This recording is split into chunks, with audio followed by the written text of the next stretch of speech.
So even more WWE releases have been coming through today. We did a video earlier on and it just took a break, and they advertised that around 5 p.m. there'd be more releases, and there has been a whole bunch more WWE releases. Now, just a note, in this video does involve some NXT and Performance Center stars that you may not be aware of. If you don't know who someone is, be respectful. This is still someone losing their job. Quincy Elliot has been released by WWE. He confirmed this himself on his Instagram. He was the first person to kick off the round 2 of the cut, so to speak. Quincy was very controversial. He did seem to rub a lot of fans and wrestlers up the wrong way on social media by talking trash and exposing some backstage dramas and stuff. So, not that this one shocks me, but I did think Quincy had something that could have made him a superstar.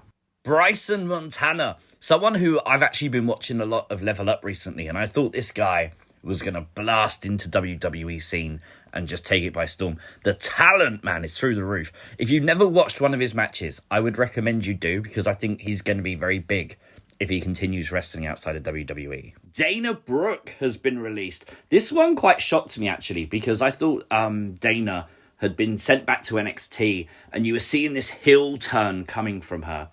And she hasn't actually done the heel turn yet.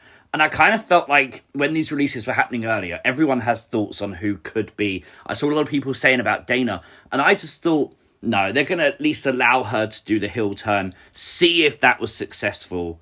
But obviously not. Dana Brooke has gone from WWE. Mace and Mansoor, Mace and Mansoor, the Maximum Male models, have been released by WWE.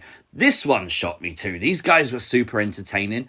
They haven't been on TV for a long time at this point, but there was some reports and some rumours that they were being repackaged to be brought back.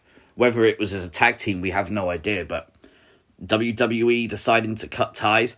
Very shocked with Mansoor. Obviously, he was the first Saudi Arabian WWE superstar, and you kind of feel like, you know, they got a massive deal in Saudi Arabia. Mansoor gets massive reactions there.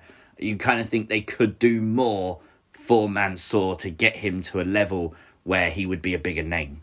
Dabba Karl has been released by WWE. You may know him better as Commander Aziz. You know, Dabba Karl has exactly what WWE would normally want in a star. Very big, very athletic. Even if he's not the focus, right? How do you not have a heel that needs a big man behind him? Just like he served for Apollo Crews. I don't understand how you can't find spots on the roster for people like Commander Aziz. He's such a rare specimen in wrestling that it's such a shame. It's such a shame. Skyscraper Shanky! No! You know what? Seriously, if you watch my videos, you'll know I'm a massive fan of Shanky.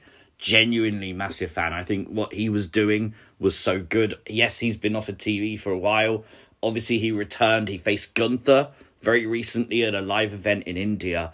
And you just got to think, you could have done more with him. You really could have. Yulisa Leon, she's been released. One of like the only parts of the tag team division that exists now in NXT, which doesn't fill you with a lot of confidence for the main roster.